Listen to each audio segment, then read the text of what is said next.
प्रिय मित्रों, आप सभी का पुनः स्वागत है YouTube चैनल अपना इकोनॉमिक्स में। आज इस अर्थशास्त्र विषय की इकाई 4, जिसे कुछ पुस्तकों में इकाई 4 के नाम से जाना जाता है और कुछ पुस्तक में इकाई 9 के नाम से जाना जाता है, इसमें भारतीय अर्थव्यवस्था की वर्तमान चुनौतियाँ, इस इकाई के वस्तुनिष्ठ प्रश्नों के हल लेकर के उपस्थित हूँ। इस इकाई में से जो वार्षिक परीक्षा में वस्तुनिष्ठ प्रश्न पूछे जाएंगे वह 5 नंबर के पूछे जाएंगे। एक प्रश्न 2 नंबर का पूछा जाएगा और एक प्रश्न 3 नंबर का पूछा जाएगा। कुल इस इकाई से 10 अंकों की परीक्षा आपकी रहेगी। तो आइए शुरुआत करते हैं। एक बात और कहना चाहूँगा कि ये 5 नंबर का पूछा जाएगा इस इकाई से, यानी वस्तुनिष्ठ प्रश्नों की दृष्टि से यह इकाई अच्छी महत्वपूर्ण है। तो हम देखते हैं। सबसे पहला प्रश्न है, जल से उत्पन्न शक्ति कहलाती है। तो जल से उत्पन्न शक्ति कहलाती है हाइड्रो इलेक्ट्रिक पावर। जल से उत्पन्न शक्ति कहलाती है हाइड्रो इलेक्ट्रिक पावर। विश्व पर्यावरण दिवस रिक्त स्थान को मनाया जाता है तो 5 जून को मनाया जाता है। सतत विकास रिक्त स्थान द्वारा प्राप्त किया जा सकता है। तो सतत विकास प्रदूषण को नियंत्रित करके जो विकल्प दिए हैं, प्रदूषण को नियंत्रित करना, जनसंख्या वृद्धि को नियंत्रित करना और नवीकरणीय संसाधनों के उपयोग को प्रतिबंधित करना, ये सभी विकल्प सही हैं। इसलिए हम यहाँ पे जो सही उत्तर हो जाएगा ये सभी। वायुमंडल की निम्न में से किस परत में ओजोन ढाल पाई जाती है, जो ओजोन परत पाई जाती है वह समताप मंडल में पाई जाती है। 5वां प्रश्न है, केंद्रीय प्रदूषण नियंत्रण बोर्ड CPCB की स्थापना कब की गई थी? तो यह की गई थी सन 1974 में। अगला प्रश्न, रिक्त स्थान भरिए। समताप मंडल में क्लोरीन और ब्रोमीन यौगिकों की उत्पत्ति रिक्त स्थान है, तो यहाँ पर हम भरेंगे क्लोरोफ्लोरोकार्बन। यानी समताप मंडल में क्लोरीन और ब्रोमीन यौगिकों की उत्पत्ति का कारण क्या है? क्लोरोफ्लोरोकार्बन है। अगला प्रश्न है, थर्मल पावर प्लांट बड़ी मात्रा में रिक्त स्थान का उत्सर्जन करते हैं जो ग्रीन हाउस गैस है। तो यहाँ आएगा कार्बन डाइऑक्साइड, या हम इसे CO2 भी कह सकते हैं, कार्बन डाइऑक्साइड। यानी थर्मल पावर प्लांट बड़ी मात्रा में कार्बन डाइऑक्साइड का उत्सर्जन करते हैं जो एक ग्रीन हाउस गैस है। अगला प्रश्न है, रिक्त स्थान संसाधन वे हैं जो निष्कर्षण और उपयोग से समाप्त हो जाते हैं। तो यहाँ आएगा गैर नवीकरणीय, या हम इन्हें अनवीकरणीय भी कहते हैं। गैर नवीकरणीय संसाधन वे हैं जो निष्कर्षण और उपयोग में करने के बाद समाप्त हो जाते हैं, उन्हें हम पुनः प्राप्त नहीं कर पाते हैं। अगला प्रश्न है, सौर ऊर्जा को रिक्त स्थान की सहायता से बिजली में परिवर्तित किया जा सकता है।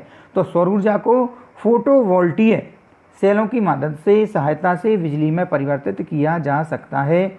अगला प्रश्न है कि रिक्त स्थान ऊर्जा के स्रोत प्रकृति या जंगल में पाए जाते हैं। तो यह क्या होते हैं? गैर वाणिज्यिक स्रोत। यह गैर वाणिज्यिक स्रोत ऊर्जा के स्रोत हैं जो प्रकृति या जंगल में पाए जाते हैं, जैसे लकड़ी है, कंडे आदि। अगला प्रश्न है, सही या गलत के रूप में चिन्हित करना है। औद्योगिक बेरोजगारी सही बेरोजगारी होती है, यह कथन सही है। अगला प्रश्न, निर्माण मजदूर नियत मजदूरी वाले श्रमिक कहलाते हैं, यह कथन गलत है, क्योंकि निर्माण मजदूरी वाले जो मजदूर रहते हैं नियत मजदूरी वाले नहीं होते हैं, यह नियमित नहीं होते, इन्हें कभी कम मजदूरी मिलती, कभी ज़्यादा मिलती है। अगला प्रश्न, प्रच्छन्न बेरोजगारी ग्रामीण बेरोजगारी की आम प्रकार है, यह कथन सही है। रासायनिक कीटनाशक प्रतिकूल प्रभाव दिखाते हैं, यह कथन भी सही है। सतत विकास पर्यावरण के संरक्षण का पर्याय है, यह कथन भी सही है। अगला प्रश्न है, सिंचाई प्रणाली की अनुचित योजना और प्रबंधन भूमि निम्नीकरण के लिए जिम्मेदार कारकों में से एक है, यह कथन भी सही है। अगला प्रश्न है, जोड़ी मिलाने वाला प्रश्न है। भारत में दक्कन का पठार, तो दक्कन का पठार क्या है? काली मिट्टी में समृद्ध है। दूसरा प्रश्न है, भारत गंगा के मैदान, तो भारत गंगा के मैदान की जोड़ी मिलेगी सघन खेती और घनी आबादी से। अगला प्रश्न इसमें है, अक्षय संसाधन, तो अक्षय संसाधन कौन से होते हैं? पेड़, मछली, पानी, इन्हें हम पुनः प्राप्त हम कर सकते हैं। गैर नवीकरणीय संसाधन, गैर नवीकरणीय संसाधन में आएंगे पेट्रोलियम है, कोयला है, लोहे अयस्क इत्यादि।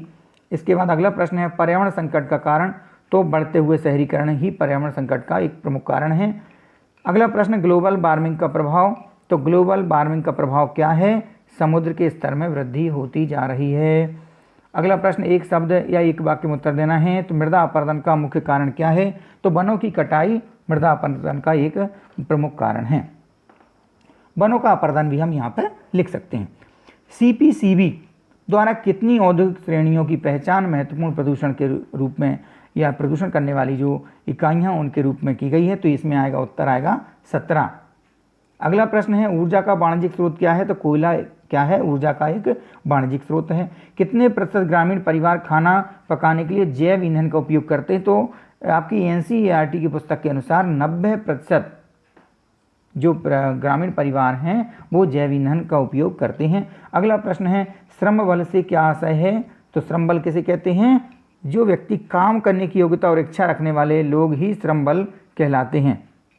यानी ऐसे व्यक्ति, ऐसे लोग जो काम करने की योग्यता भी रखते हैं और इच्छा रखते हैं, ऐसे लोगों को हम क्या कहते हैं? श्रम बल कहते हैं।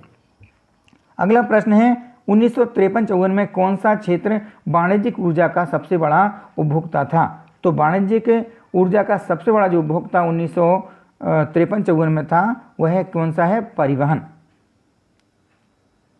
इसके बाद में 2 नंबर वाले प्रश्न हैं जो आप यहाँ से देख सकते हैं। ये प्रश्न भी परीक्षा की दृष्टि से महत्वपूर्ण हैं। तो आशा करता हूँ कि आपको यह वस्तुनिष्ठ प्रश्न समझ में आए होंगे और 5 नंबर की आपकी तैयारी हो जाएगी। ठीक है, मिलते हैं अगले वीडियो में जिसमें कि हम भारत और उसके पड़ोसी देशों की तुलनात्मक विकास अनुभव के जो वस्तुनिष्ठ प्रश्न हैं उनको हल करेंगे। आप सबने इस वीडियो को देखा, आप सभी का बहुत बहुत धन्यवाद।